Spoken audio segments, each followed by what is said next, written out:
Alright, so we're trying to make a front bumper for the 300ZX build, right? We're going to try and use this Blender file, this .obj file, inside SolidWorks to hopefully model a body kit. You can't actually touch any of this, you could just delete it or work and build around it. So I'm going to try and figure out how to do that. I have some reference images of what I want to build and the kind of an aggressive setup that I want to use. So here was my first iteration, obviously garbage, in SolidWorks. So I went from this in about a couple hours to something along the lines of this, which in an assembly would look like this hypothetically on the car, which is not what we want. Here's kind of what they look like side by side. Obviously not where we want to be, and kind of close-ish. I know in Blender you're able to use reference images, but I didn't know that you were able to do that in SolidWorks. I went ahead and imported an image into SolidWorks, and now I'm going to trace that out how I want to, and then I will just extrude everything and then make vertical cuts as I go, and maybe that will be a little bit better. I don't know. Obviously, this is definitely new, so I've made some minor trace outs, kind of what I want it to look like. These curves are getting kind of difficult to implement, but I'll usually just do one side and then mirror it so then I don't have to do two things at once.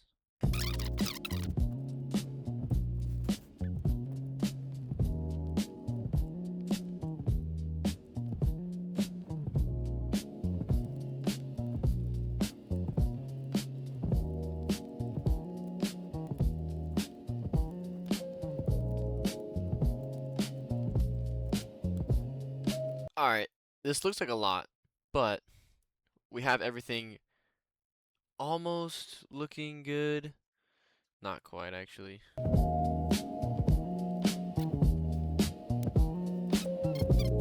We'll take it.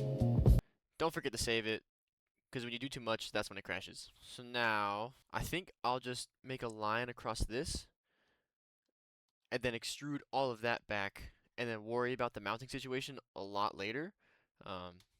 I can always custom make that, or use spray foam and Bondo, I guess I would use. So I'll make a big ol' arc. We'll just say right there to right there. Rough estimate's fine. Theoretically, this dark gray pixel and this dark gray pixel look. Oh, geez, I'm not even straight, am I? Pause. I can fix this. These look decent-ish. Nah, I'll just extrude one side and then I'll just. No, I can't mirror that.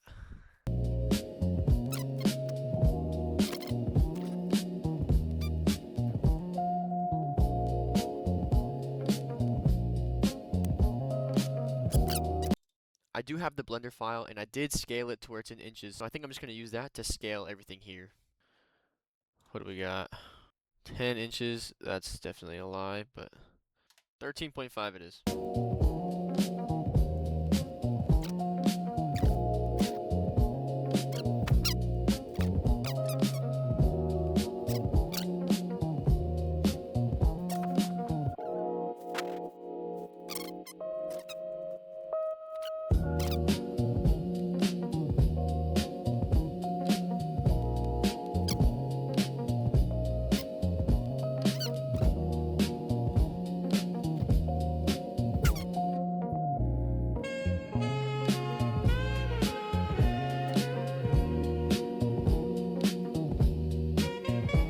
I got an idea.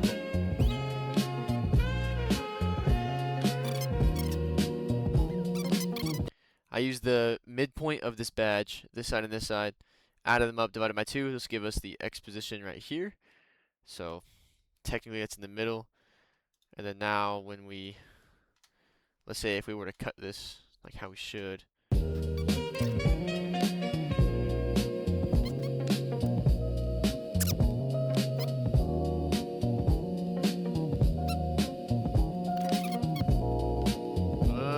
Okay, now we're getting somewhere.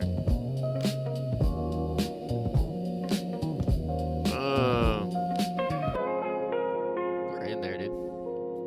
We're not even in the hard part yet, dude. I can barely do this. Now I know the meta. Put a picture for the front and then a picture for the top.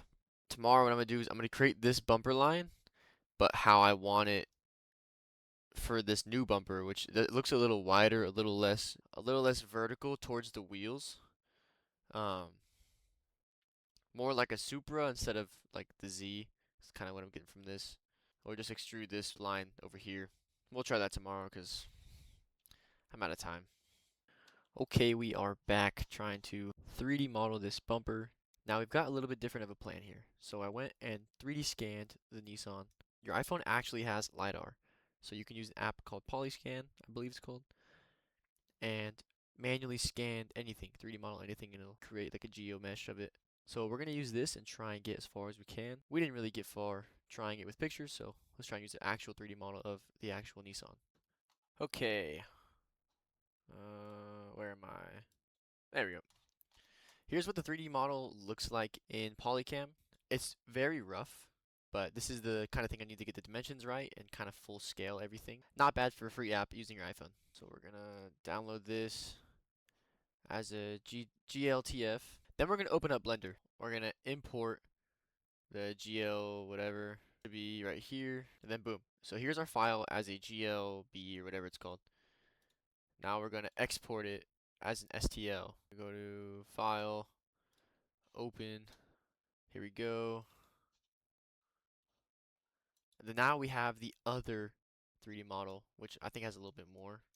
I probably should have scanned it without the Nissan jacked up, but we're gonna have to work with what we got here. I'm gonna say that this is flat, so I'll probably put a plane right here.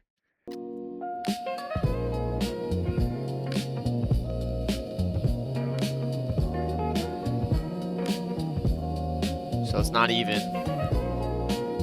It's going to be a little bit of an issue.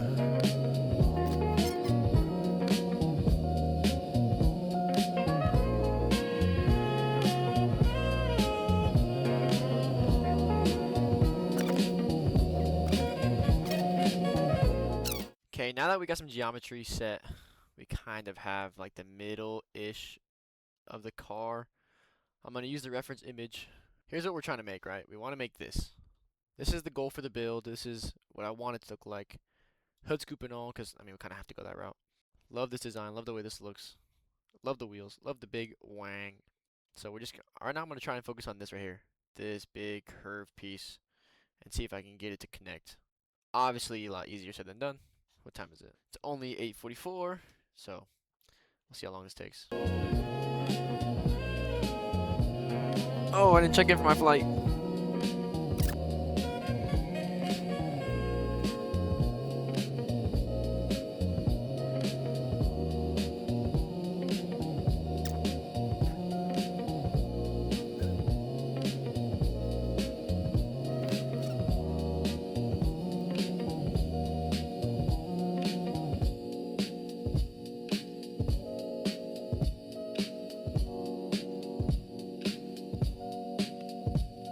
What you could do if you can't get any reference points from a mesh is you can create these shapes with flat faces in the direction you need to look, and then you can create a reference geometry plane off of that.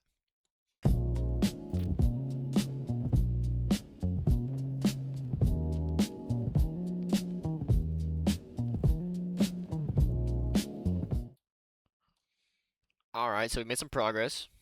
Not looking too bad. I'm liking this method a lot better.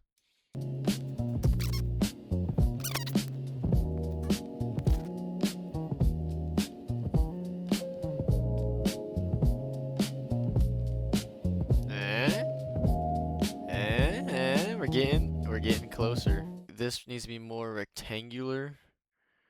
Then this needs to be a little bit like start right here, then go all the way out.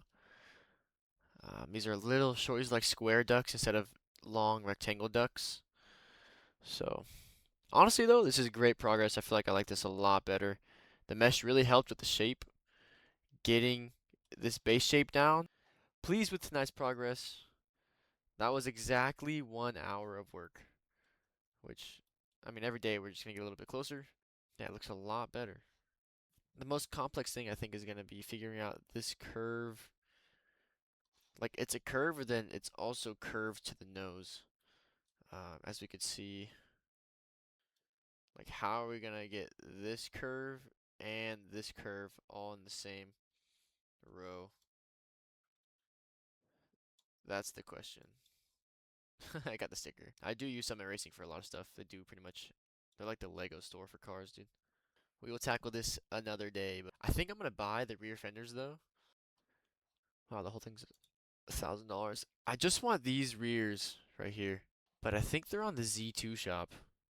This rear quarter panel is absolutely gorgeous, but for $1,700, I don't think that's gonna happen there, bud. They have them on Alibaba, dude. No way. Here they are. See, I knew they were on K2. I think they're on the Z2 shop. These ones look good. The fronts look really good as well. It's just that everybody has those. If I can just use the rears for $679, not bad. I will do that every day of the week. A lot of bolts for no reason, but the front fender flares are only 316 bucks. You know, I might try and have it connect to this. These are huge though. Holy. I need to build my car first. Until the next time I have time to work on this.